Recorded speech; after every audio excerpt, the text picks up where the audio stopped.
আমাদের page number কত?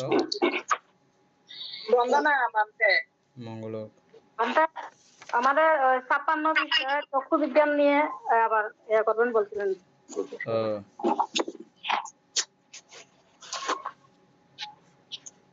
বানতে বন্দনা মঙ্গলক চক্ষু বিজ্ঞান মানে কি? উপাসিকা চক্ষু বিজ্ঞান হচ্ছে বানতে তো হ্যাঁ বলেন। চক্ষু বিজ্ঞান চোখ এবং মনস্কারের সম্মেলনে যে চিত্ত উৎপন্ন হয় তাকে চক্ষু বিজ্ঞান বলে। হ্যাঁ, চক্ষু বিজ্ঞানকে আরো কি কি নামে ডাকা যায়?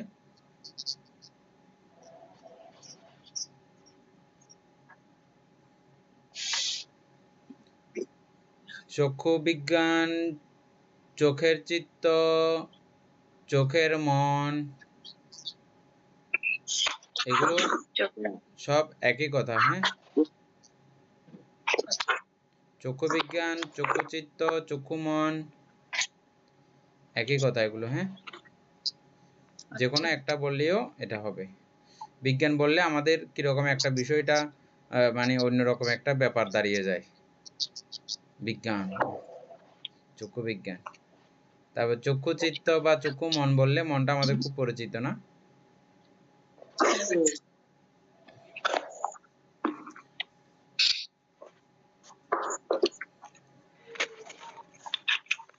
চক্ষু বিজ্ঞান বুঝলে শব্দ বিজ্ঞানও বুঝেছি। শব্দ বিজ্ঞান বুঝলে এর পরবর্তীতে এই পঞ্চবিজ্ঞান, এগুলো সবগুলো আমাদের বোঝা হয়েছে।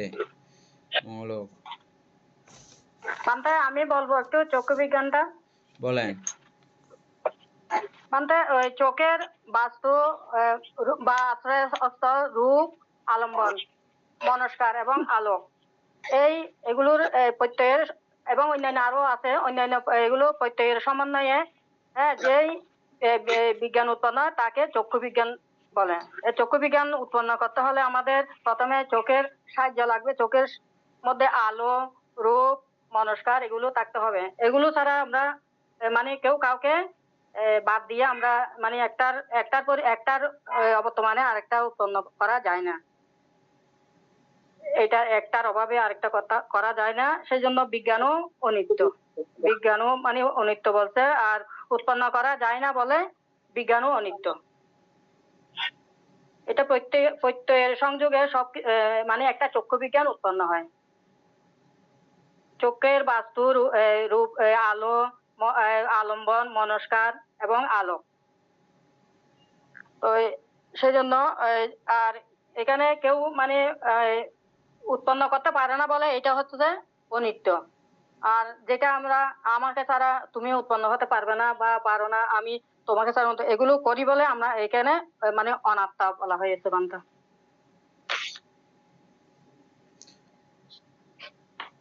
এটা আসলে খুব গুরুত্বপূর্ণ একটা জায়গা। আমি এটা বুঝানোর ওরকম আসলে জ্ঞান ধ্যান এখনো হয় নাই। এটা যে মানে খুব সহজ করে আপনাদেরকে বুঝিয়ে দেব ওটা আমার এখনো হয় নাই আসলে, না হলে আপনারা খুব সহজে বুঝে যাইতেন। আরো আমাদের মাথা বলতে চাইলে বলতে পারেন। আরো কেউ বলতে চাইলে আমরা বুঝতে পারছি না, আমরা আরো কেউ বলতে চাইলে বলতে পারেন এটা সম্পর্কে। হ্যাঁ, এখানে চক্ষু দৃশ্যমান রূপ আর মনস্কার বলছে চক্ষু বিজ্ঞান, কিন্তু একটু নিচে এখানে বলছে আরো নানা প্রত্যয় আছে। এর মধ্যে কিছু অত্যাবশ্যকীয় প্রত্যয়ের মধ্যে স্পর্শ, বেদনা, সংজ্ঞা এগুলো তো মানে চক্ষু বিজ্ঞানে থাকবে বলে মনে হয়। একদম অত্যাবশ্যক না, স্পর্শ, বেদনা, সংজ্ঞা। আলোকটা থাকবে না মনে হয়। আর এটা বলতে অনেকটা আমি একটা উদাহরণ চিন্তা করছিলাম তো এরকম, এটা হচ্ছে গিয়ে বিজ্ঞানটা হচ্ছে গিয়ে বিশেষভাবে জানা। তো এখন এখানে বিশেষভাবে জানতে হলে যেমন চক্ষু বিজ্ঞানটা নিয়ে যদি আমি বলি সেটা হচ্ছে গিয়ে তো অন্ধকারে মনে করেন ওই সাপের আকৃতি একটা কিছু পরে আছে বা দড়ি একটা পরে আছে অন্ধকারে সাপের মতন পেঁচানো।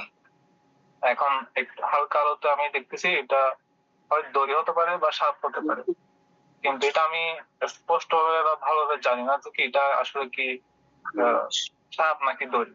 কিন্তু ওইটা যখন আমি আরেকটু মানে মনোযোগ দিয়ে যখন দেখলাম আলম্বনটাকে, তখন আমি দেখলাম যে এটা আসলে সাপ না, এটা হচ্ছে একটা দড়ি।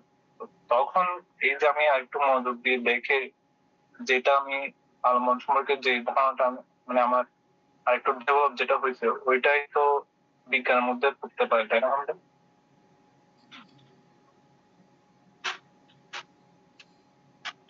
হ্যাঁ, আরো কেউ বলতে চাইলে বলেন। চক্ষু বিজ্ঞানটা আরো কেউ কেউ বলতে চাইলে বলেন।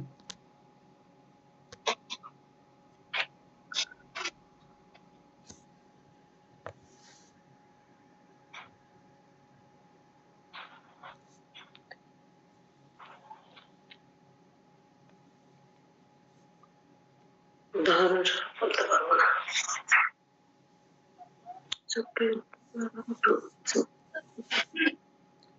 উপাসক নয়নবাবু বলেন।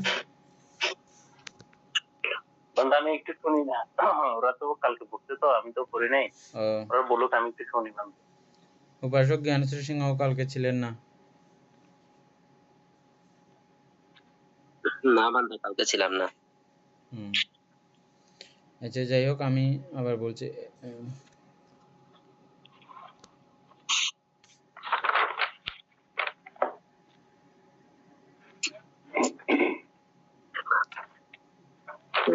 চক্ষু বাস্তু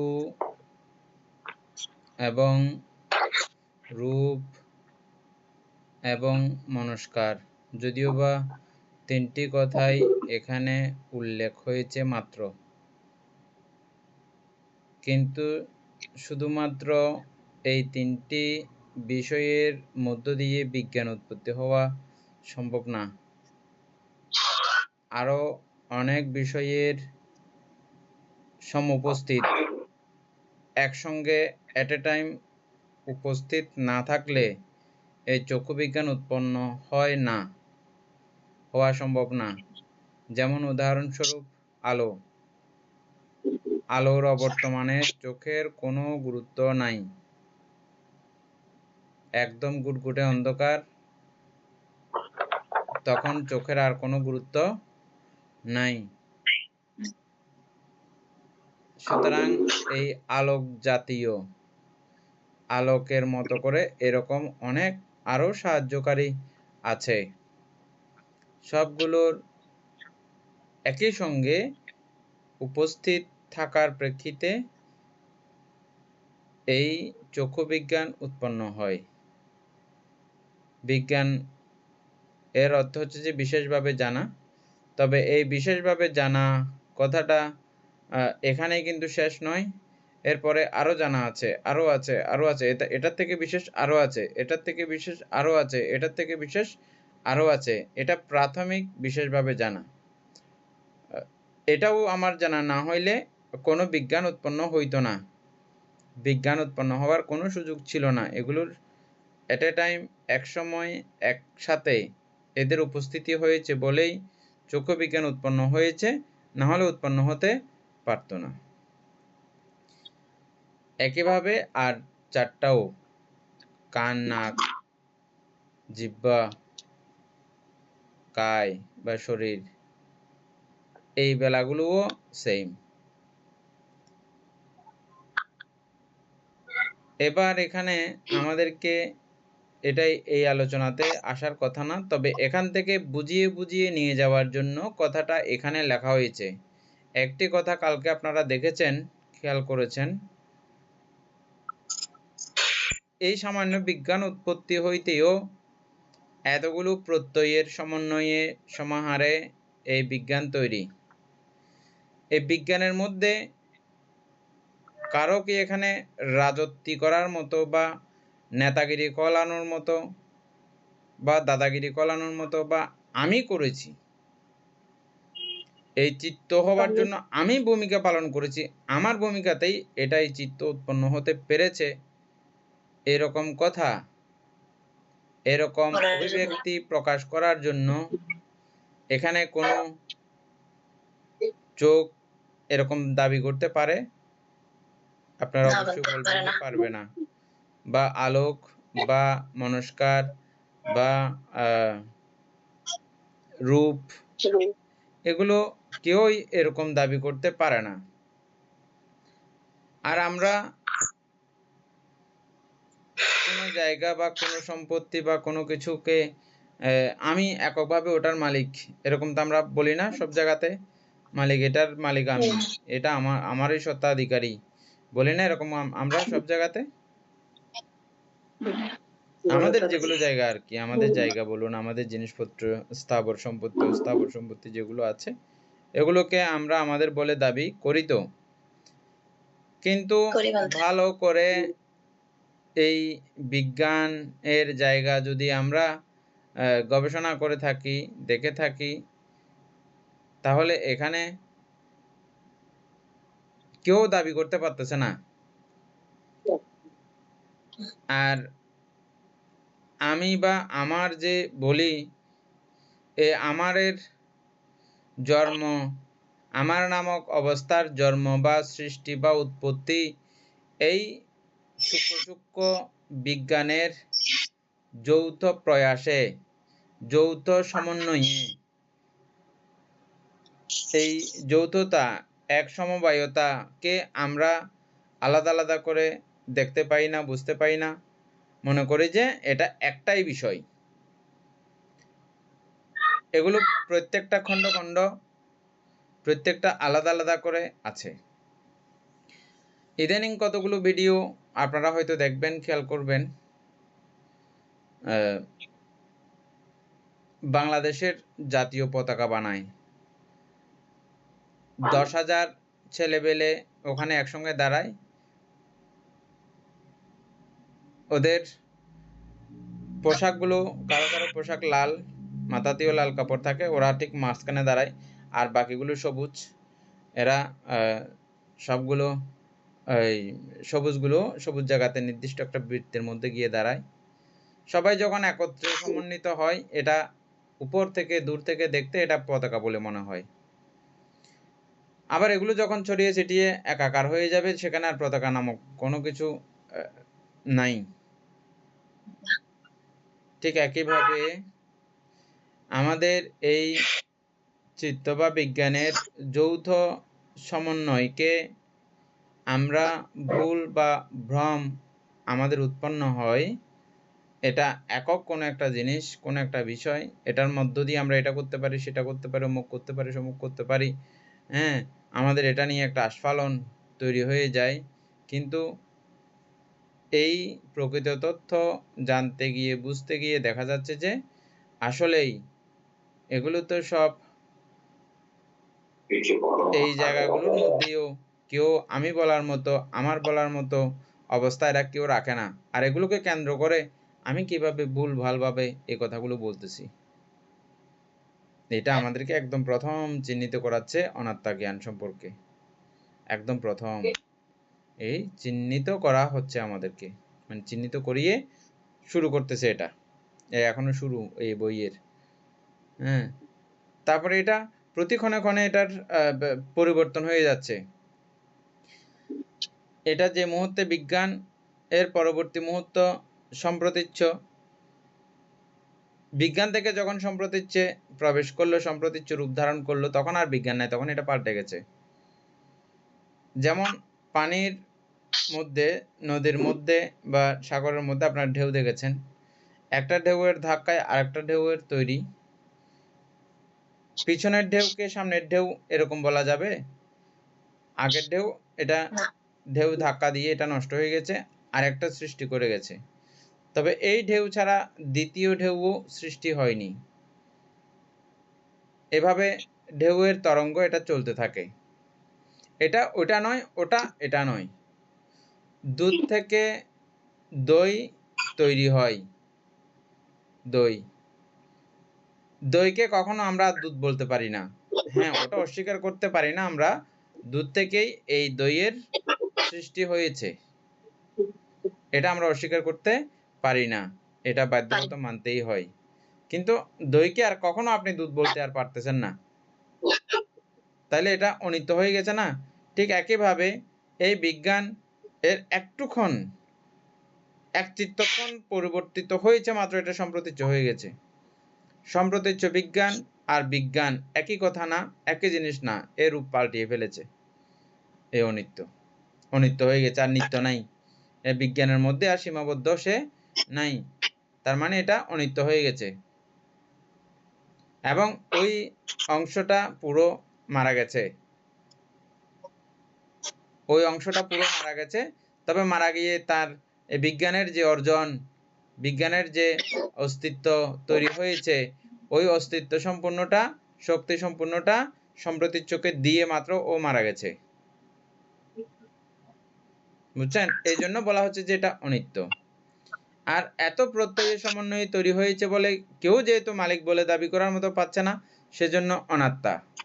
অনিত্য এবং অনাত্মা এই দুইটা কি এখানে আপনাদের, এটা আমাদেরকে চিনাতে চেষ্টা করেছে এই লেখার মধ্যে।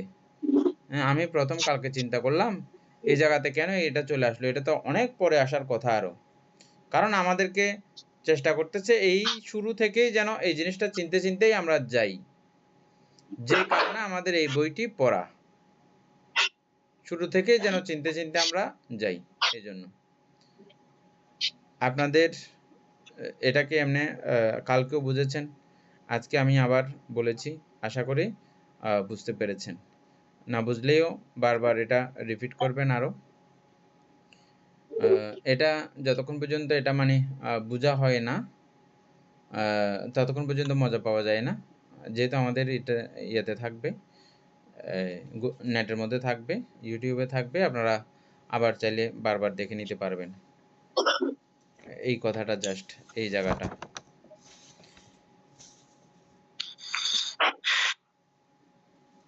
দীপেন বাবু যেটা বলছেন সেটাও ঠিক আছে, এটা আবার আমাদের এই কথাগুলোর সঙ্গে আবার একটু মিলিয়ে নেবেন আর কি। হ্যাঁ, কালকে আমরা যেখানে পড়ছি ওখানের পরেরটা থেকে পড়লে তৎপর তো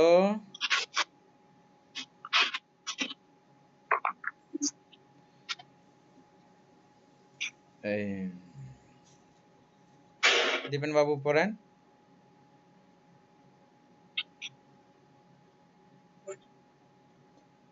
তৎপর চিত্ত ওই চক্ষুদ্বারে আগত আলম্বনকে বিনা বাধায় আসিতে দিয়া যেন গ্রহণ করিল।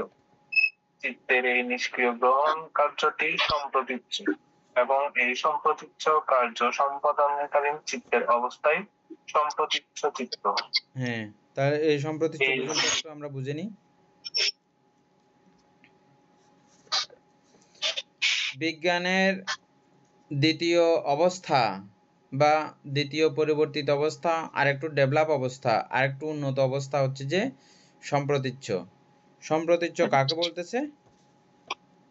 যে কোনো একটা জিনিস দেখলে মাত্র বা শুনলে মাত্র বিনা বাধায় চিত্তে প্রবেশ করতে দেয় বা রিসিভ করে বিষয়টা খুব সুন্দর রূপে। হ্যাঁ, ঠিক আছে, ভালো হোক মন্দ হোক এই হোক সেই হোক, কোনো কিছু না, জাস্ট এটা রিসিভ করবে সে। ঘরে কেউ করবে আসলো, দরজা খুলে দিল, এ কার আত্মীয়, কি আত্মীয়, কেমন কি, অমুক সমুক কিছু না জানে, বিনা বাধায় আসছে মাত্র, সঙ্গে সঙ্গে দরজা খুলে দিয়ে ঢুকতে দিছে, কিচ্ছু চেনে না, এমনি কিছু চেনে না, এটা মানুষ যেও চেনে না, গরু ছাগল যেও চেনে না, যে হবে হোক, কিছু একটা আসছে ঢুকাই ফেলছে। ঠিক একইভাবে মানে এই পঞ্চ আলম্বনের যে কোনোটা, যে কোনো বিজ্ঞান আসা মাত্র এটা ঢুকতে দিল,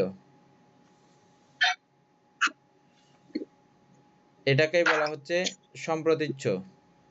আবার পড়ান জায়গাটা।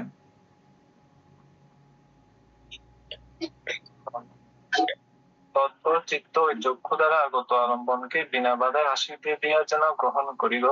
চিত্তের এই নিষ্ক্রিয় গ্রহণ কার্যটি সম্প্রতীচ্য, এবং এই সম্প্রতীচ্য কার্য সম্পাদনকারী।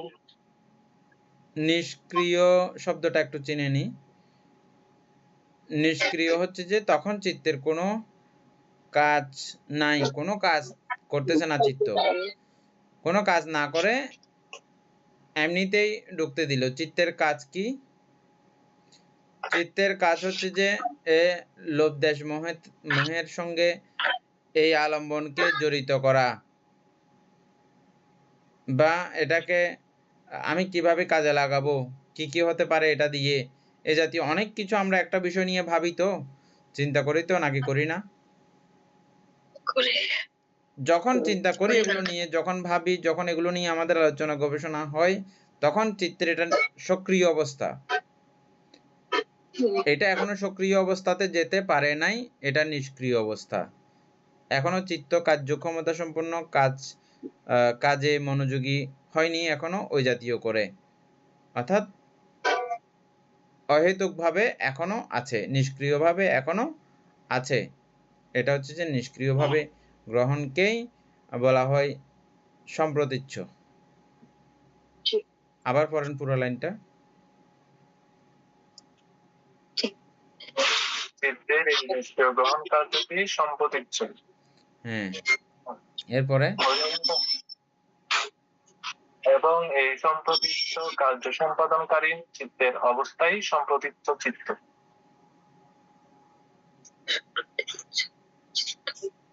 আবার দ্বিতীয় লাইনটা আবার। এবং এই সম্প্রতিচ্ছ কার্য সম্পাদনকারী চিত্তের অবস্থাই সম্প্রতিচ্ছ চিত্ত। এই যে নিষ্ক্রিয় অবস্থা, যেভাবে ও রিসিভ করেছে জিনিসটা, রিসিভ করেই অতটুকু শেষ। আমি মানুষ দ্বারা উদাহরণ দিলাম যেরকম করে আসে যে এটা ভালো মন্দ, এটা সেটা, গরু না ছাগল, ওটা না সেটা, কিছু না চিনে না বুঝে এমনি জাস্ট আসো ঢুকো বসো, এভাবে নিষ্ক্রিয়ভাবে ইয়ে করেছে। পরবর্তীতে না তুমি গরু না ছাগল যদি আমি দেখি চিনি, এটা পরের হিসাব। মানুষ হইলেও কি মানুষ, কোন জাতের মানুষ, কোন দেশে মানুষ, এগুলো পরের কথা। এই সমস্ত কোনো কার্যক্রম নাই, বিনা বাধে ঢুকছে বসো, এই দূর পর্যন্ত হচ্ছে যে সম্প্রতীচ্ছ চিত্ত। এরপরেরটা, এই সম্প্রতিচ্ছ চিত্ত মনোরম বা অমনোরম আলম্বন নিষ্ক্রিয়ভাবে গ্রহণ করে। এই সম্প্রতীচ্ছ মনোরম হইলেও, মনোরম মানে কি? সৌন্দর্য, আরামদায়ক, সুখদায়ক। আর অমনোরম মানে সুন্দর না, ভালো না, অমনোরম। মনোরম হোক আর অমনোরম হোক, ও নিষ্ক্রিয়ভাবে গ্রহণ করবে, নিষ্ক্রিয়ভাবে। এটা মানে ও নেবে, চিত্ত এটা গ্রহণ করে ফেলবে, এটা। তারপরে তৎপর চিত্ত ওই রূপালম্বনকে পূর্বজ্ঞাত রূপালম্বনাদির সহিত যেন তুলনা করিয়া পরীক্ষা করিল। তৎপর চিত্ত ওই রূপালম্বনকে পূর্বজ্ঞাত রূপালম্বনাদির সহিত যেন তুলনা করিয়া পরীক্ষা করিল। তারপরে পূর্ব জ্ঞাত মানে আমি কমলা দেখেছি, কমলা দেখে আমি পূর্ব জ্ঞাত যে এটা আমি কমলা, এরকম, এটা এরকম এরকম সাইজ হইলে এরকম এরকম, এটা হইলে এটা কমলা। হ্যাঁ, এটা পূর্ব জ্ঞাত বিষয়ের সঙ্গে তার অ্যাডজাস্ট যখন করবে। তারপরে লাইনটা পড়েন। ইহা চিত্তের সম্পীড়ন কার্য এবং এই চিত্ত সম্পীড়ন চিত্ত।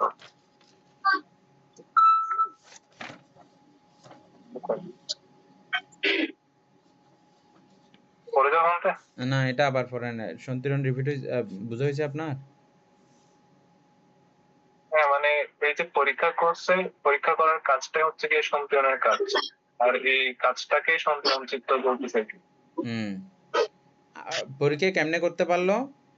এটা হয়তো আগের দেখার, আগের অভিজ্ঞতার বিষয়টাকে কাজে লাগিয়ে, অথবা যে কোনোভাবে, অথবা নতুন করে হলেও তার এটা সম্পর্কে পরিচিত হয়ে ইয়ে করলো, পরীক্ষা করলো। এটাকে সন্তিরণ বলা হচ্ছে। এই সমস্ত চিত্তের নিষ্ক্রিয় প্রতিরোধী অবস্থা।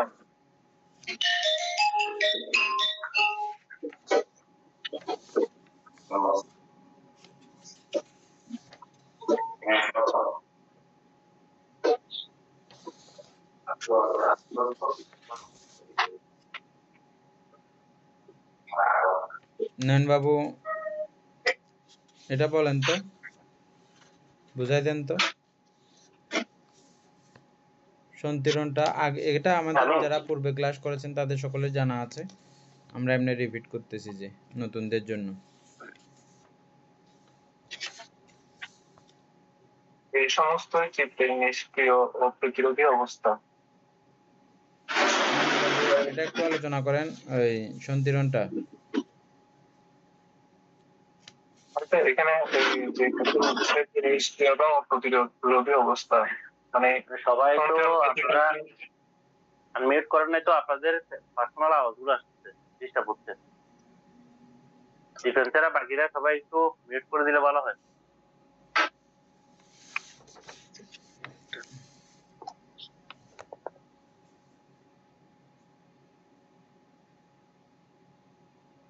মানে এখানে আমরা ওই এখানে যেটা নিষ্ক্রিয় হচ্ছে এখানে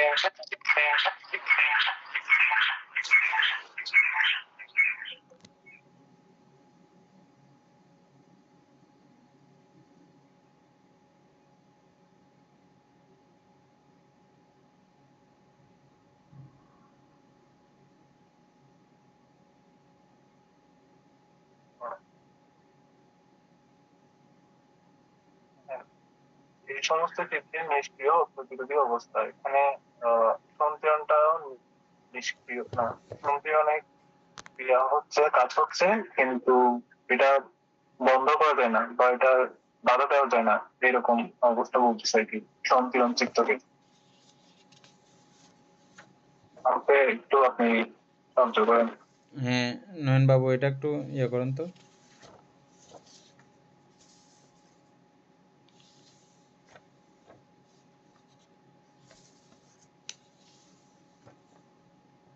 সন্ত্রাসী চিত্রটা হ্যাঁ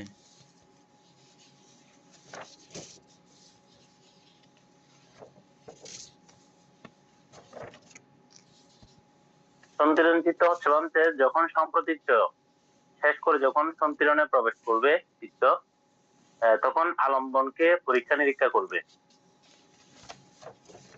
এই পরীক্ষা নিরীক্ষা করাই হচ্ছে সন্তিরণ চিত্তের কাজ।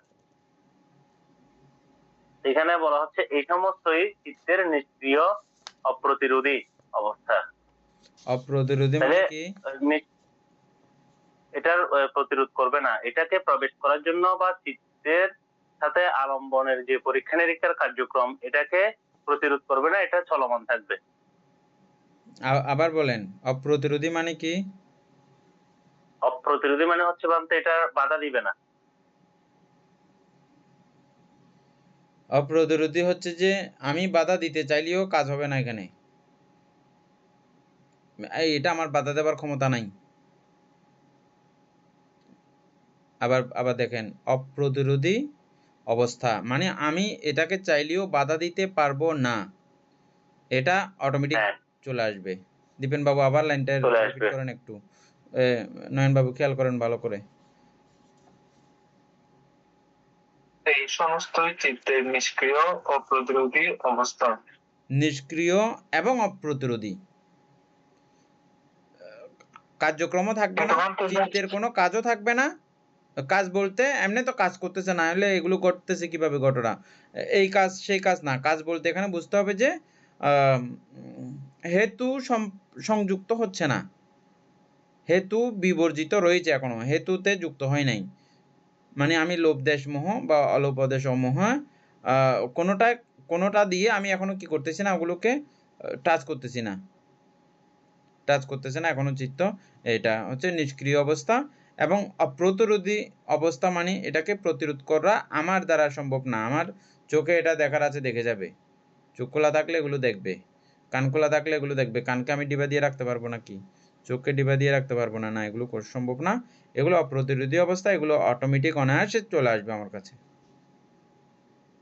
এটাকে বলা হচ্ছে যে অপ্রতিরোধী অবস্থা। দেখেন নয়ন বাবু আবার বিষয়টাকে একটু ইয়ে করে। ঠিক আছে বলতে, ঠিক আছে ঠিক আছে।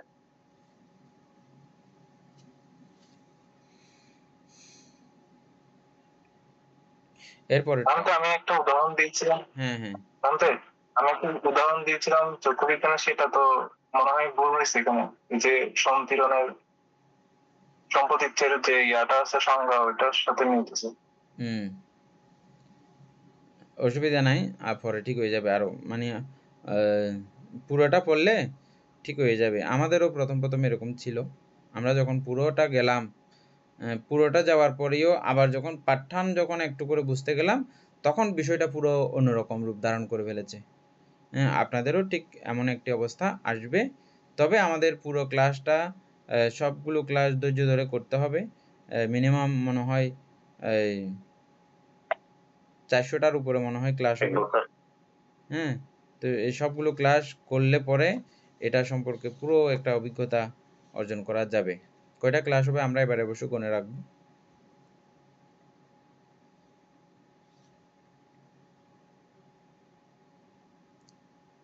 এখানে বলতে বিজ্ঞান নিয়ে প্রথমে যেগুলো বলা হলো, হুম, বিজ্ঞান নিয়ে যে ব্যাখ্যাটা আসছে ওটা একটু ডিপলি ব্যাখ্যা হয়ে গেছে আর কি। এখানে আমি যদি প্রশ্ন ইচ্ছে করেই করি করেছে, বিজ্ঞান, ইচ্ছে করেই করেছে, না না মানে deeply- আমরা ওই জায়গা থেকেই যেন চিনতে চিনতে যাই। ওখানে জিনিসটা আবার না, বুঝাইতেও সোজা, না, কিন্তু পরে গিয়ে কিন্তু এটা বুঝাইলেও মানে ওই আবার বিজ্ঞান বললে মাত্র আমরা আবার ওই বিজ্ঞানে বুঝতে সময় লাগবে আমাদের, বিজ্ঞান চিন্তা করতে আবার সময় লাগবে। এখন তো ডাইরেক্ট আছে, যে এখন ডাইরেক্ট বলে দিয়েছে এখন, বুঝছেন না?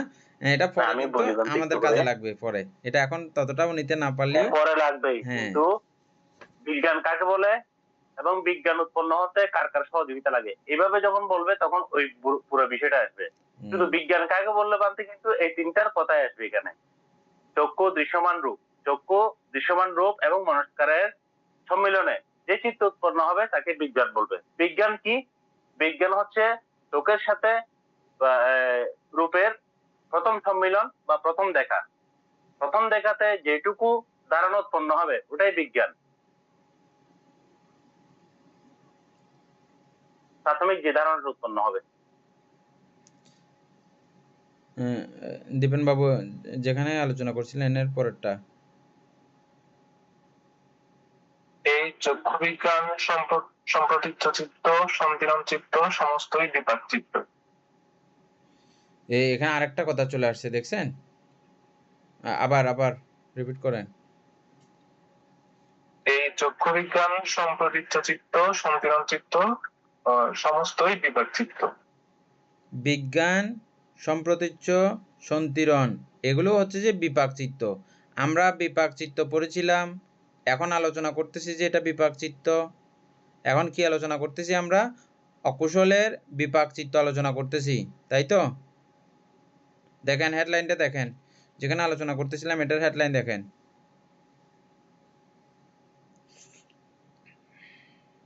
পাইছেন? অষ্টাদশ চিত্ত। হ্যাঁ, পূর্বজন্মকৃত অকুশলের অষ্টাদশ।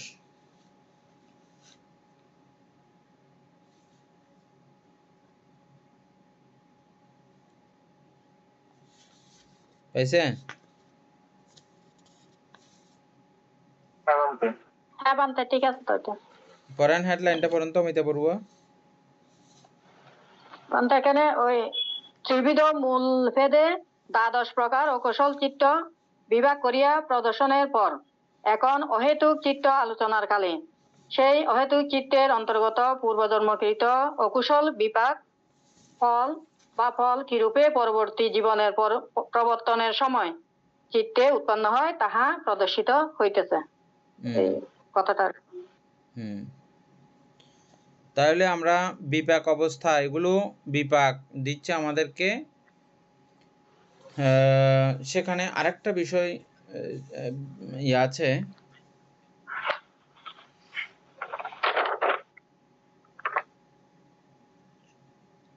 সবগুলোই কি বিপাক? এক দৃষ্টিকোণ থেকে সবগুলোই বিপাক। নয়ন বাবু, এটা খুব গুরুত্বপূর্ণ, পরে কাজে লাগবে, খুব খেয়াল করেন। আমি কি বললাম যে এই যে এখানে বলা হচ্ছে যে এই জাতীয় হইতে যা যা কিছু ঘটতেছে, আমার সন্তিরণ পর্যন্ত, বিজ্ঞান, সম্প্রতীচ্য, সন্তিরণ, এই তিন অবস্থাকে এগুলো বিপাক বলা হচ্ছে। বিপাক মানে আমার অতীতে করা বিষয়, এখন আমার এটা বিপাক উৎপন্ন হচ্ছে, এটাই তো?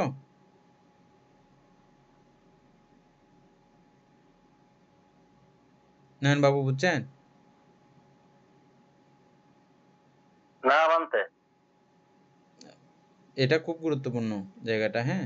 এবং এখানে আমি আরেকটা জিনিস বলতে চাচ্ছি আপনাদেরকে, ভালো করে খেয়াল করতে হবে এটা। দীপেন বাবু রিপিট করেন আবার জায়গাটা। এই চক্ষু বিজ্ঞান সম্প্রতিচ্ছ চিত্ত, সন্ধান চিত্ত, সমস্তই বিপাক চিত্ত। হ্যাঁ, সমস্তই বিপাক চিত্ত। আমি আবার বলতেছি, সমস্তই কি বিপাক চিত্ত? মানে সবগুলোই কি আমার আমার কর্মের কারণে সবগুলোই কি সৃষ্টি? আমি যা যা কিছু এখন দেখছি, শুনছি, আস্বাদন করছি এবং মনন শরীর দ্বারা স্পর্শ করছি, এগুলো সবগুলোই কি আমার অতীতের বিপাক চিত্ত? আবার বলছি উত্তর, এটা হচ্ছে যে হ্যাঁ, এক দৃষ্টিকোণ থেকে সবগুলোই বিপাক চিত্ত। যেহেতু আমি আমার এই বিপাকের কারণে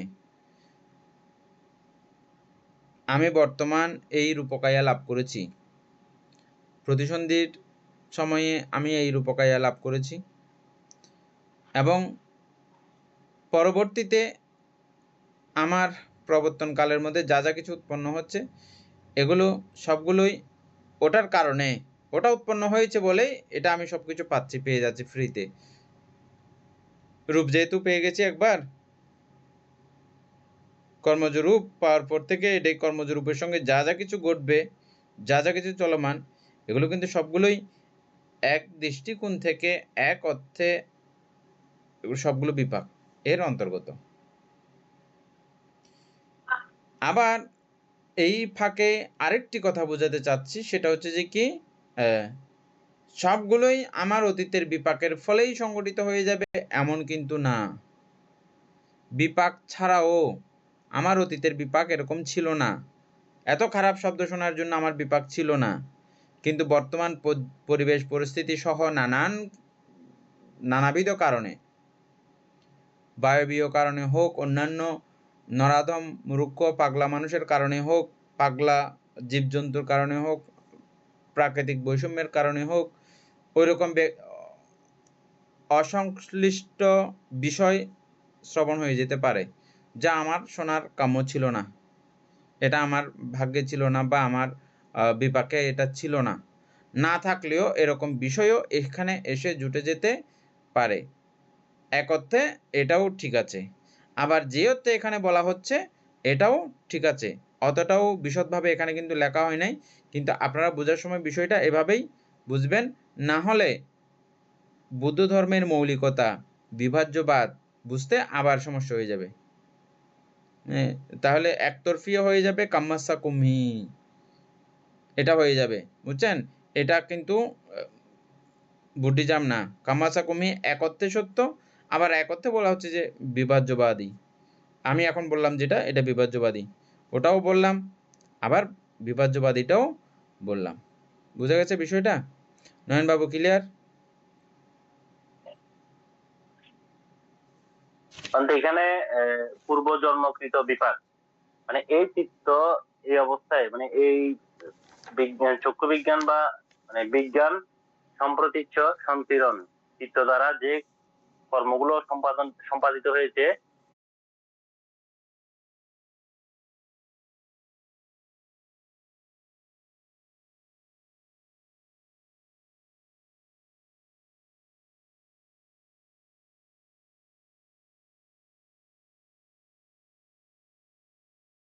তারা কোনো কাজ সম্পাদন করি, সেটা পরবর্তী কোনো এক জন্মে আমাকে এটা ভোগ করতে হবে। বিষয়টা তো এটাই। হ্যাঁ, এটাই। আর এটার মধ্যে আমি আবার যেটা বলেছি পরক্ষণে বিভাজ্যবাদ বুঝাতে গিয়ে, এটা একটু বলেন। বিভাজ্যবাদ, বিভাজ্যবাদ হচ্ছে বলতে আমার অতীতের বিপাক, মানে অতীতের এই সমস্ত চিত্ত দ্বারা যে কর্মগুলো সম্পাদিত হয়েছে, তার বিপাক যেহেতু আমার এই প্রবর্তন কালে দেওয়া শুরু হয়ে গেছে বা দিবে, এমন সময় যদি আমার যদি ভালো কোনো কর্ম থাকে, আমি যদি কুশল কর্মে লিপ্ত থাকি, তাহলে এই ছোট ছোট বিপাক গুলো কিন্তু আমাকে আর ফল দিতে পারবে না। একটা সময় যদি আমার কুশলের পরিমাণ বেশি হয়ে যায়, তাহলে এটা একটা সময় ধ্বংস হয়ে যাবে এই বিপাক গুলো বানতে। এটাই হচ্ছে বিভাজ্যবাদ। হ্যাঁ, এটাও হতে পারে। আবার আমার কোনো কুশল কর্মের ব্যাপার নাই, কিচ্ছু নাই। এমনি অনেক একঝাঁক ভালো মানুষের গোলের মধ্যে আমি পড়ে গেছি। ওখানে শুধু ভালোই চলতেছে, খারাপ কোনো কিছু আসার পর্যন্ত জো নাই।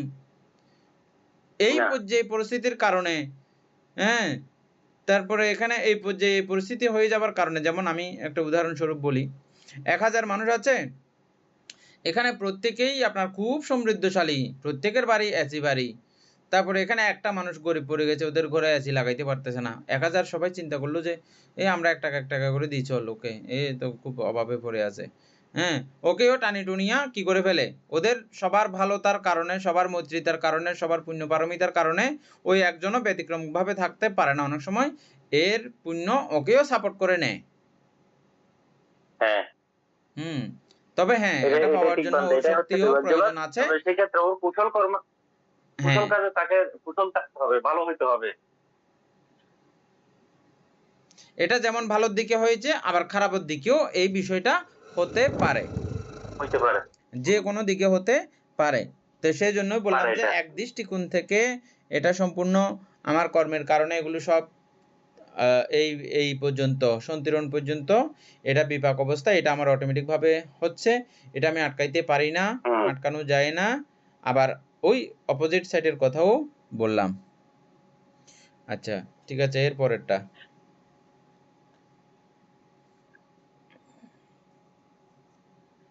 তদ্রূপ সূত্র বিজ্ঞান, জ্ঞান বিজ্ঞান, জীবা বিজ্ঞান, কায় বিজ্ঞান সমস্তই বিপাকচিত্ত।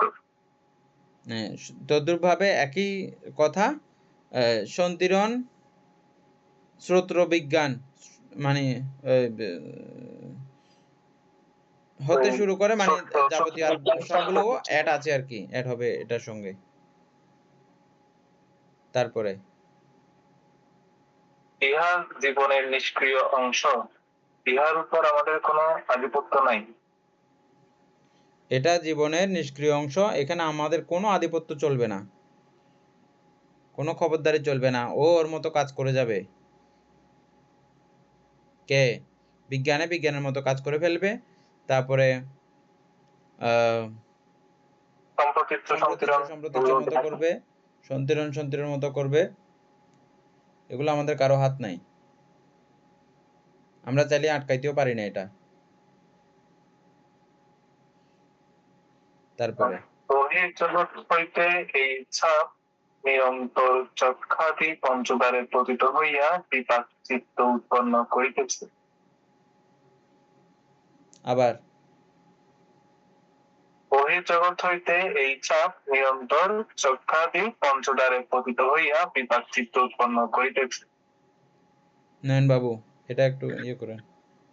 বহির্জগৎ আর অন্তর্জগৎ, অন্তর্জগৎ হচ্ছে আমার ভিতরেরটা, আর বহির্জগৎ হচ্ছে আমার আশেপাশে যা কিছু আছে, এটাই হচ্ছে বহির্জগৎ। এই বহির্জগৎ ধরেন আমার পঞ্চস্কন্ধ বা পঞ্চদ্বার যদি বলি, আমি চোখ দিয়ে দেখতেছি, নাক দিয়ে আমি ঘ্রাণ নিচ্ছি, কান দিয়ে আমি শুনতেছি, হ্যাঁ, আমার খায় দিয়ে আমি স্পর্শের অনুভূতি নিচ্ছি, এরকম এই যেটা আমার সাথে লাগতেছে বা আমার পঞ্চদ্বারে যেটা আসতেছে, যে আলম্বনটা, ওটার মাধ্যমেই আমার কি এই কার্যক্রমগুলো পরিচালিত হচ্ছে, এটা বলা হচ্ছে। এখানে বলা হচ্ছে বহির্জগৎ হইতে এই চাপ নিরন্তর চক্ষাদি পঞ্চদ্বারে পতিত হইয়া, মানে এই আমার 5টা দ্বারের মধ্যে যে কোনো একটা দ্বারের মধ্যে এসে বিপাক চিত্ত উৎপন্ন করিতেছে।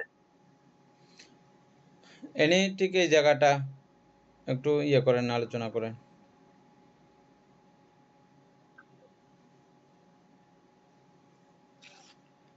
বন্ধ না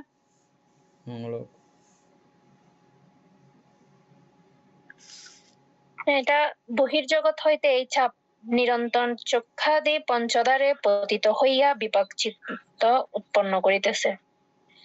হ্যাঁ মামা যেটা বলেছে সেটা তো ঠিক, বহির্জগৎ মানে অর্থাৎ আমাদের পঞ্চ ইন্দ্রিয় দ্বারা পঞ্চ আলম্বনের এই যে এটা হচ্ছে, আমাদের স্পর্শটা হচ্ছে, এবং চক্ষাদি বলতে এখানে যে পঞ্চ ইন্দ্রিয় আর ষড় ইন্দ্রিয় আর ওটার কথাই বলছে, এর ধারাই, অর্থাৎ আমরা চোখের দ্বারা যদি কোনো রূপ দেখি, ওই রূপের ধারা যদি আমার যদি লোভচিত্ত উৎপন্ন হয়, পাওয়ার ইচ্ছা জাগে, তৃষ্ণা উৎপন্ন হয়, তখন সেটা অকুশলে গিয়ে আমাকে বিপাক চিত্ত উৎপন্ন হয়ে সেটা পরবর্তীতে আমাকে ফল দিবে, এটাই বোঝাচ্ছে।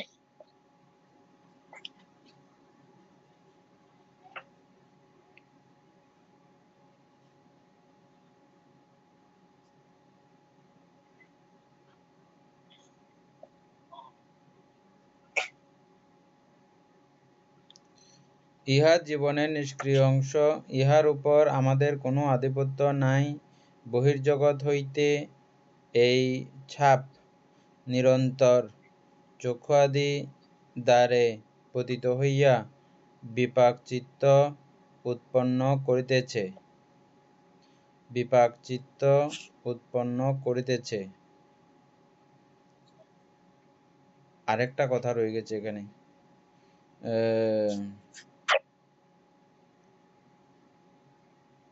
বিপাক চিত্ত উৎপন্ন করিতেছে নিরন্তর চক্ষুয়াদি পঞ্চদ্বারে পতিত হইয়া। বহির্জগৎ হইতে এই ছাপ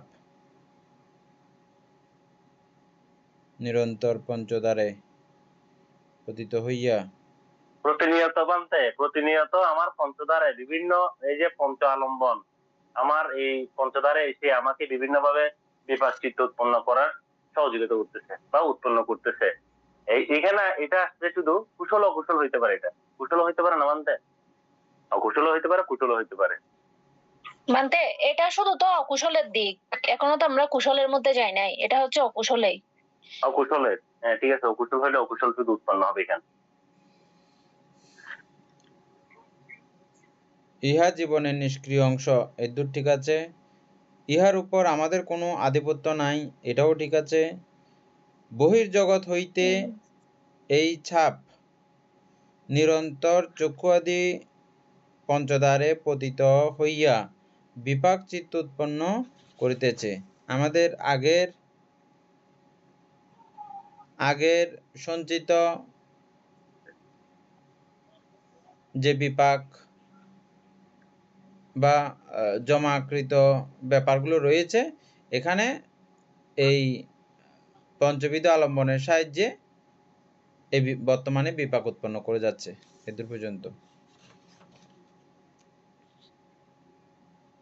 এরপরেরটা,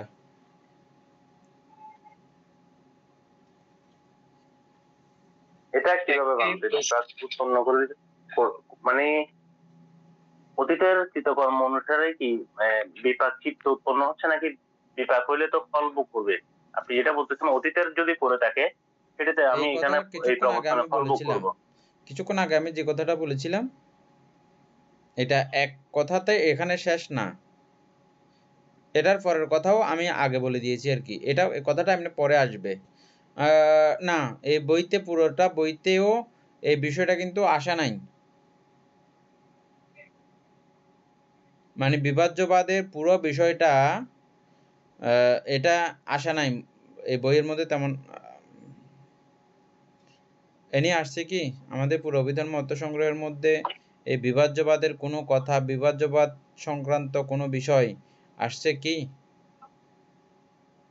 না, বিভাজ্যবাদ না বানতে, এখানে আমি আপনি যেটা বলছেন যে চক্ষাদি সহ পঞ্চদ্বারে পতিত হইয়া বিপাক চিত্ত উৎপন্ন করিতেছে। বিপাক চিত্ত উৎপন্ন হওয়া আর বিপাক ফলভোগ করা, মানে পূর্ব জন্মে যেটা করছি সেটার জন্য আমি বিপাক ফলভোগ করব এই প্রবর্তন কালে। হ্যাঁ, এটা আমার অতীতে জমা ছিল। এই কথাটাই কিছুক্ষণ আগে আমি বলছিলাম যে কি এটা আমার অতীতের জমাকৃত, এটার কারণে হচ্ছে বলে এখানে উল্লেখ করা হয়েছে। বিষয়টা হচ্ছে যে এরকম, কিন্তু আমি আবার কি বললাম যে হ্যাঁ, এটা সব সময়ের জন্য একই রকম থাকবে এমন বিষয় না। এটা আমার অতীতে জমা না থাকলেও, এরকম বিপাক জমা না থাকলেও, এটা আমার পারিপার্শ্বিক কারণে, বায়ুগত কারণে, ওয়েদারগত কারণে, বা পাগলা মানুষের কারণে, বা পাগলা প্রাণীর কারণে, নানান কারণে এই জাতীয় বিষয়টা আমার কাছে এরকম উৎপন্ন হতে পারে। যেটা উৎপন্ন হবে সেটাকে এক দিক থেকে আপনি বিপাক বলতেও পারেন, আবার আরেক দিক থেকে এটা বিপাক না, অনাহূতভাবেও আপনার কাছে এসে জুটে গেছে। এই বিষয়টাকে বেশি গুরুত্ব দিয়েছেন বুদ্ধ। অনাহূতভাবে আপনি কেন শ্রোতাপত্তি মার্গফল লাভ করবেন, কি জন্য লাভ করবেন? কারণ এখানে যদি আপনি জন্মগ্রহণ করেন অনাহূতভাবে হইলেও আপনাকে অনেক সময় অবান্তর কর্মকাণ্ড ভোগ করে ফেলতে হতে পারে, অনাহূতভাবে হলেও। আপনার কোনো রকমের এখানে আমি এটাই বলতেছি যে প্রবর্তনকালে নতুন করে আবার চিত্ত উৎপন্ন হচ্ছে। হ্যাঁ, প্রবর্তনকালে এটা চিত্ত উৎপন্ন মানে অতীতের বিপাক চিত্ত উৎপন্ন হচ্ছে। উৎপন্ন হচ্ছে, আরেকটা সাইড এখানে লেখা আবার নাই আর কর্ম কি, এটা সম্পাদিত আমি হচ্ছে। আমার পক্ষ থেকে এমনি আলোচনা করে দিলাম যে এটা এখানে লেখা নাই, বুঝছেন? হ্যাঁ বানতে।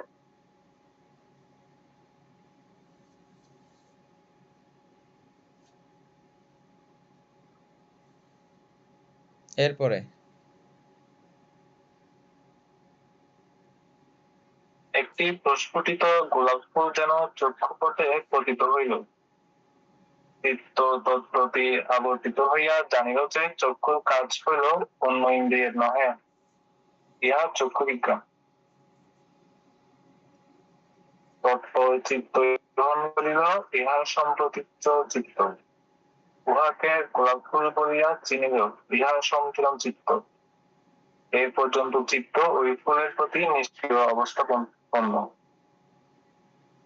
ইহা চিত্তের বিপাক অবস্থা। এই পর্যন্ত চিত্ত ওই গোলাপ ফুলের প্রতি কোন প্রকার সম্প্রদত্ত হেতু, লোভ দেশ মোহ, অলোপদেশ বা মোহ দ্বারা পরিচালিত হয় নাই। এই জন্য এইসব বিপাক চিত্ত অহেতুক। উপাসক জ্ঞানশ্রী সিংহ এই জায়গাটা আমাদের সঙ্গে একটু আলোচনা করেন।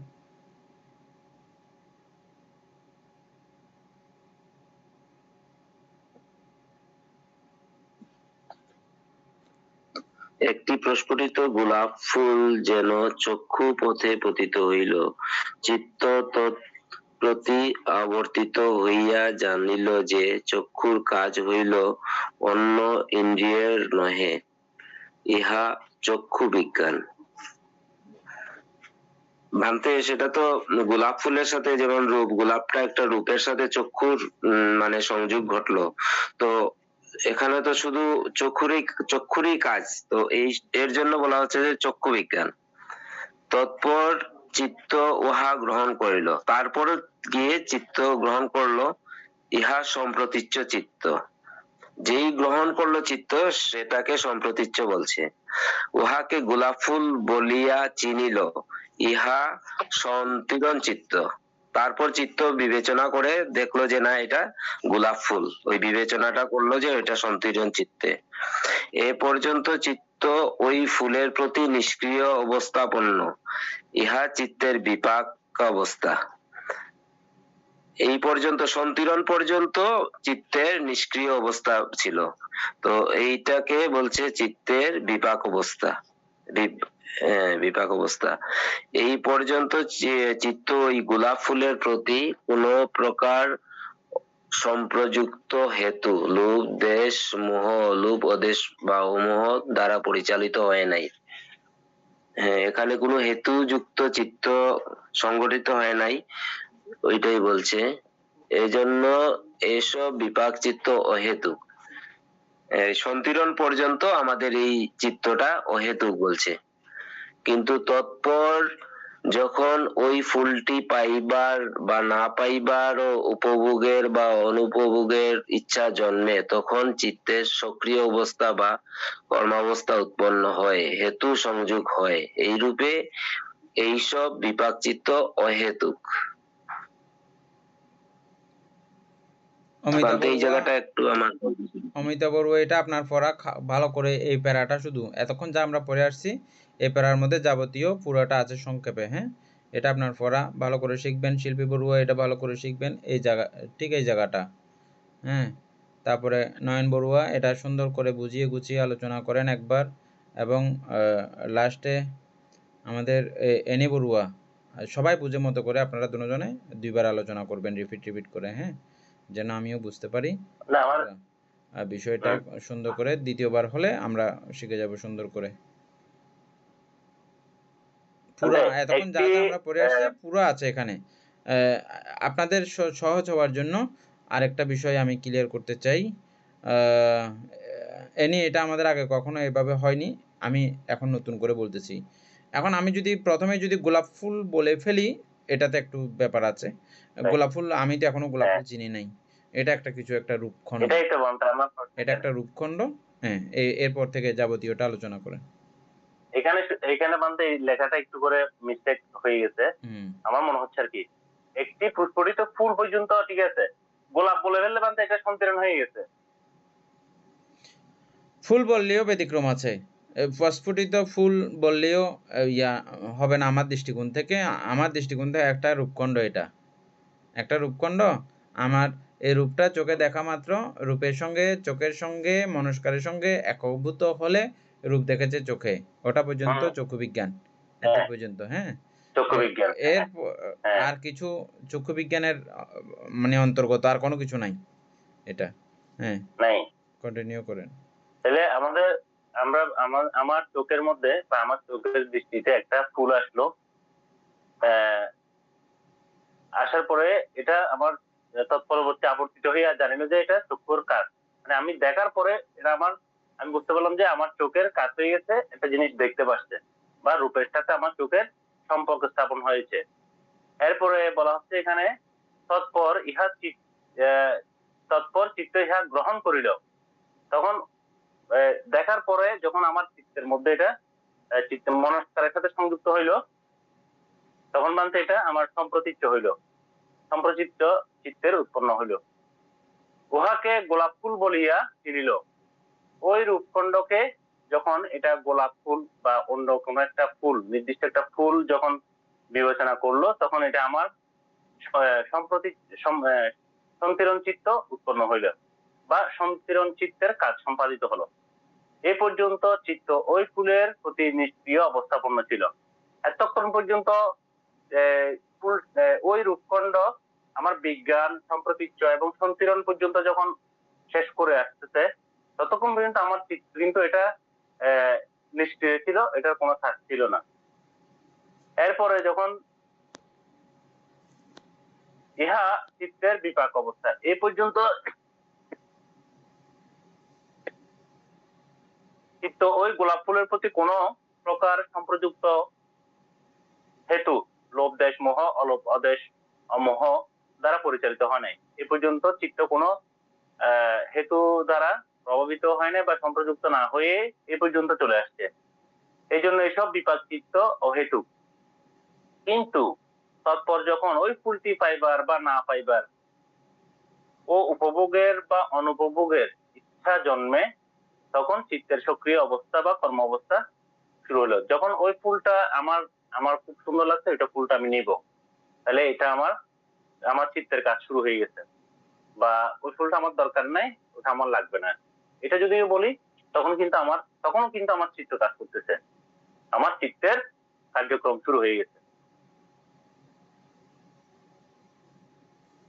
হেতু এবং ওখানে হেতু সংযোগ হয়ে যাচ্ছে, যেহেতু চিত্তের কার্যক্রম শুরু, তখন কার্যক্রম শুরু হইলে কিন্তু হেতু যুক্ত হবে। এটা লোভ দেশ মোহ হইতে পারে, অলোভ অদেশ অমোহ হইতে পারে। এইরূপে এইসব বিপাক চিত্ত অহেতুক।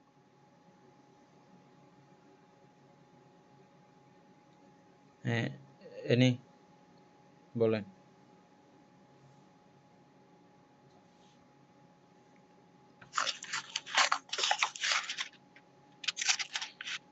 বলতে এখানে এটা আমি না পড়ে এমনি একেবারে বলে ফেলি। অর্থাৎ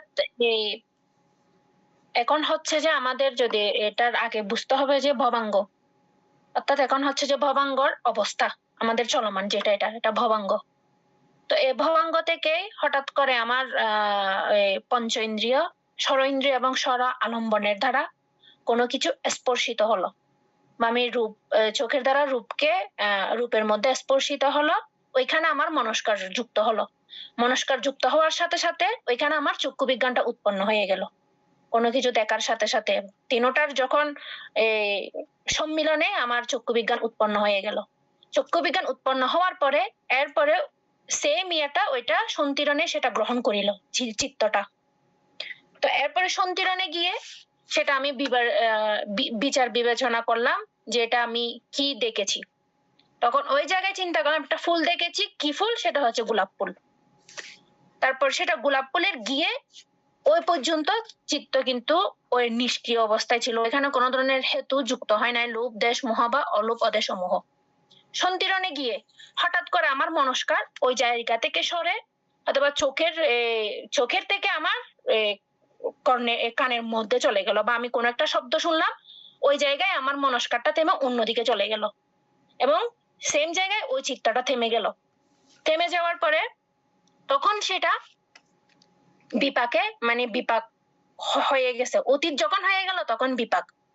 এই বিপাকটা হয়তোবা যখন এখান কুশল অকুশল কোনো কিছুই কিন্তু ধরা হচ্ছে না, কারণ উনি কুশল করারও সুযোগ পায় না, অকুশল করারও সুযোগ পায় না, শুধু দেখেছে, দেখার পরে কি ফুল সেটা জানতে পেরেছে, জানার পর ওনার চিত্তের মধ্যে কোনো ধরনের কুশলের অকুশলের কোনো হেতু উৎপন্ন হয়নি, সেজন্য এটা বিপাক অবস্থায় আছে।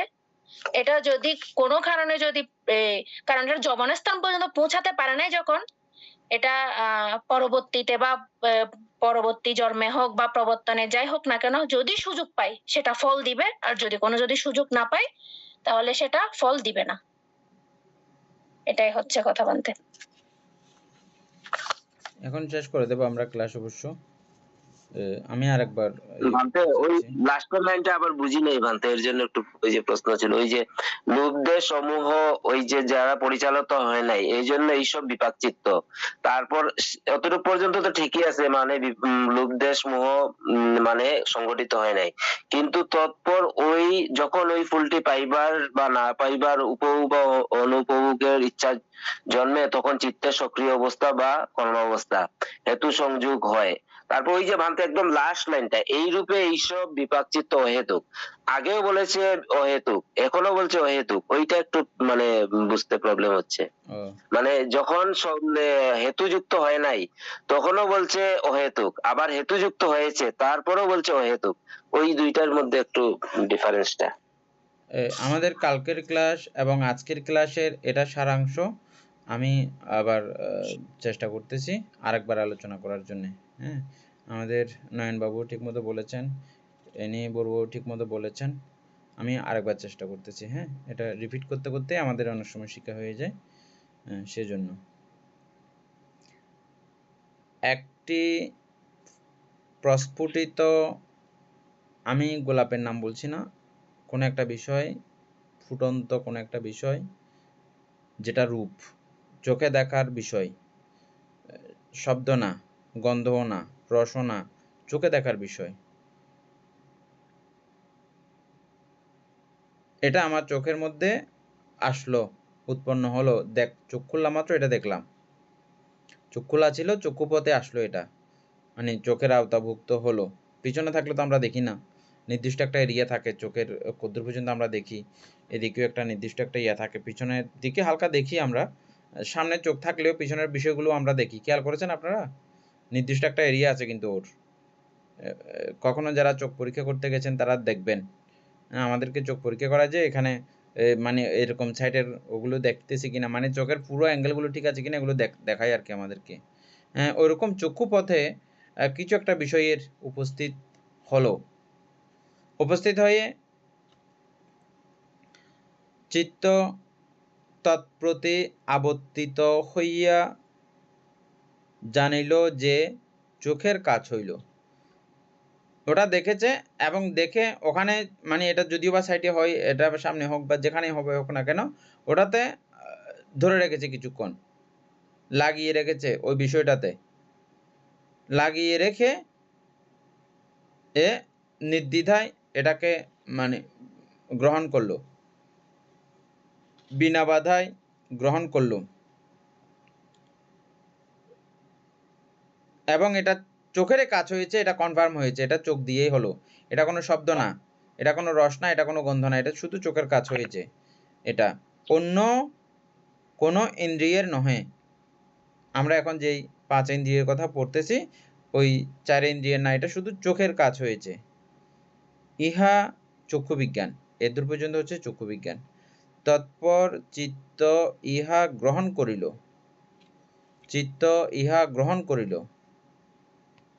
এটা হচ্ছে যে সম্প্রতীচ্য, নিষ্ক্রিয়ভাবে গ্রহণ করা।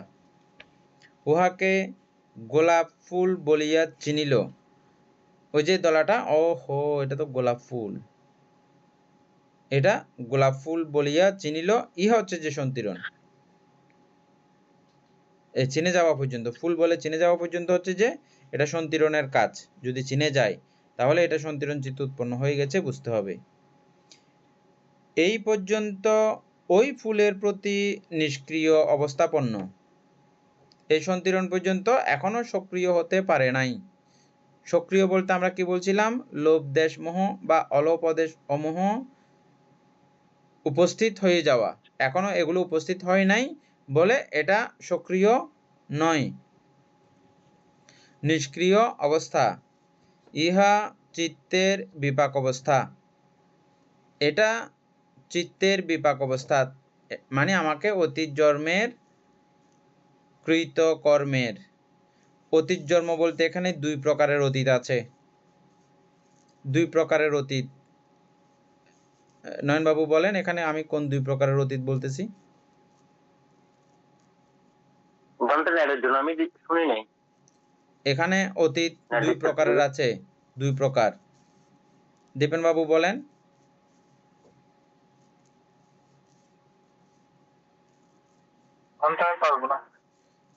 এক হচ্ছে যে আমার অতীত জীবনে করা, মানে একদম নেক্সট এর আগের জন্মের করা, এরকম এর বিপাকও এটা হতে পারে।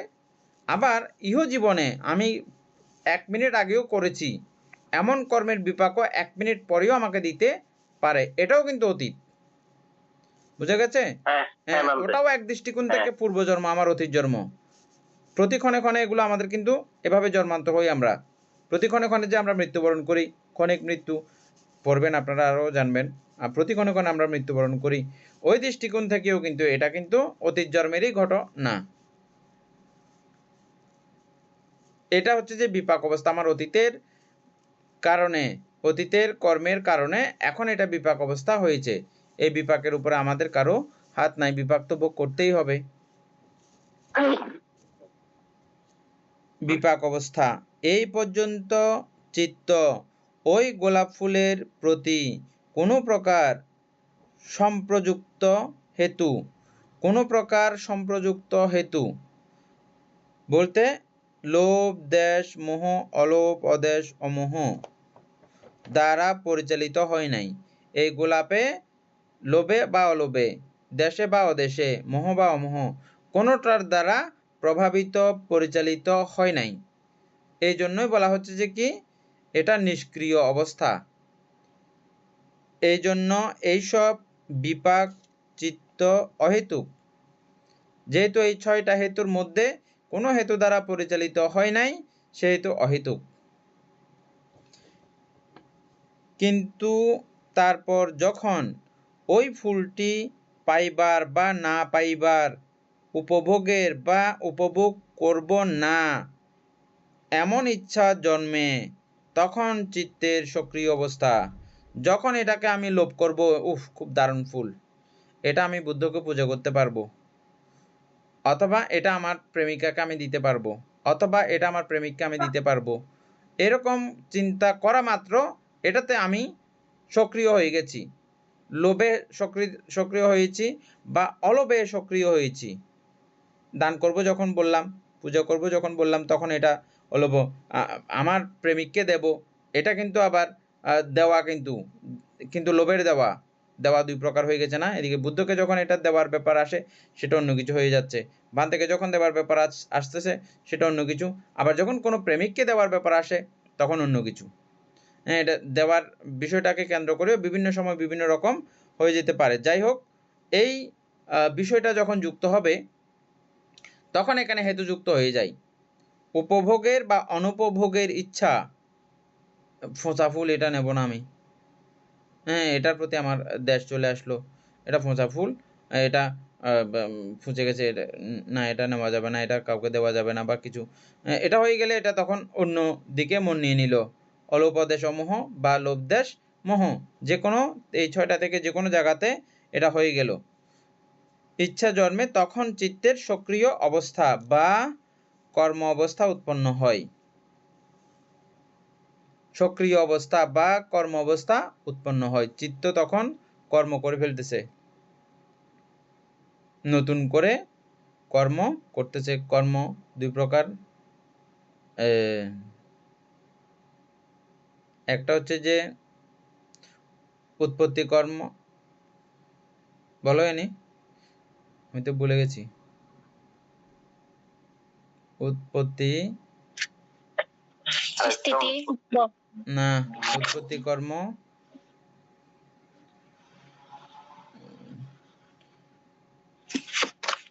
ভব এসে যাই হোক মনে পড়তেছে না। এখানে আমি নতুন করে কর্ম সম্পাদন করে ফেলতেছি। যখনই আমি লোভ দেশ মোহ জন্মাবো ওই ফুলের মধ্যে আমার কর্ম জন্মে গেছে, নতুন করে একটা কর্ম সৃষ্টি হয়ে গেছে। আবার যখন অলোভ দেশ অমোহ যখন তৈরি করব তখনও আমার লোভ কর্ম জমা হয়ে গেছে, মানে কর্ম নতুনভাবে রূপায়িত হয়ে গেছে। মানে এখানে একটা বিষয় খুব একটা দাদা সুন্দর যেটা বিষয় আছে, বলছে, দেখেন আমার অতীতের বিপাকের কারণে এটা সৃষ্টি, আবার সেটাই কিন্তু চলমান থাকলে আমাকে আবার নতুন করে কর্মদান করে ফেলতেছে, নতুন করে কর্ম সৃষ্টিতে হ্যাঁ। সাহায্য করতেছে। খেয়াল করেছেন বিষয়টা? এটা কিন্তু আমার হ্যাঁ, অতীতের এটাই বলতে বিপাক, চাচ্ছি বলতে।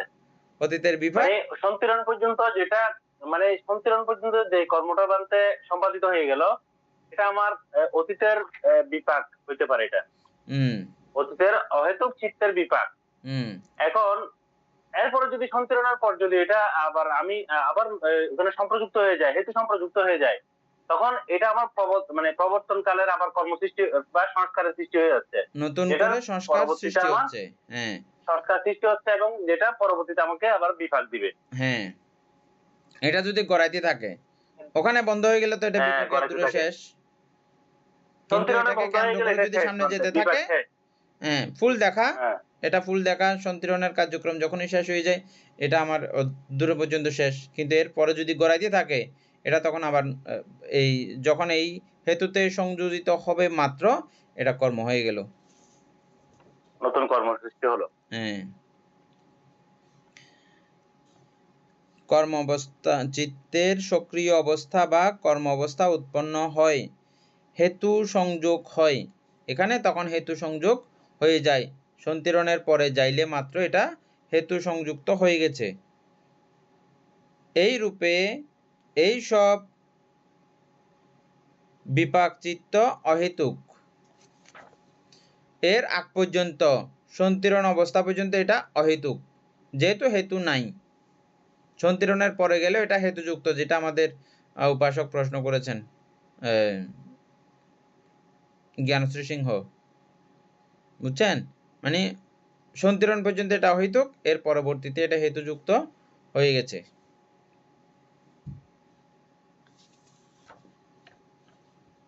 বুঝছেন জ্ঞানশ্রী সিংহ, বুঝছেন? বলতে আমি ওই আপনারা যখন আলোচনা করছিলেন তখন আমি নিজে নিজেই বুঝে নিয়েছি, আগেই বুঝে, মানে আচ্ছা আচ্ছা, ঠিক আছে আপনি এটা বলেছেন। হ্যাঁ। অমিতা বড়ুয়া, শিল্পী বড়ুয়া, তারপরে রিমি বড়ুয়া, তারপরে অনামিকা সিংহ, মায়া বড়ুয়া, ইন্দিরা বড়ুয়া, এই ছোট্ট জায়গাটা আপনাদের পড়া ভালো করে বুঝবেন। এই অ্যাক্টিভ প্রস্ফুটিত থেকে শুরু করে বিপাক চিত্ত হেতুক হেতুর পর্যন্ত এগুলো আপনারা ভালো করে দেখবেন। আর না বুঝলে ভিডিওটা বারবার টেনে টেনে দেখবেন আর কি। সদ্ধর্মপ্রাণ প্রিয় উপাসক উপাসিকা বৃন্দ, এতক্ষণ যাবৎ আমরা অভিধর্ম চর্চা করেছি। এতে আমাদের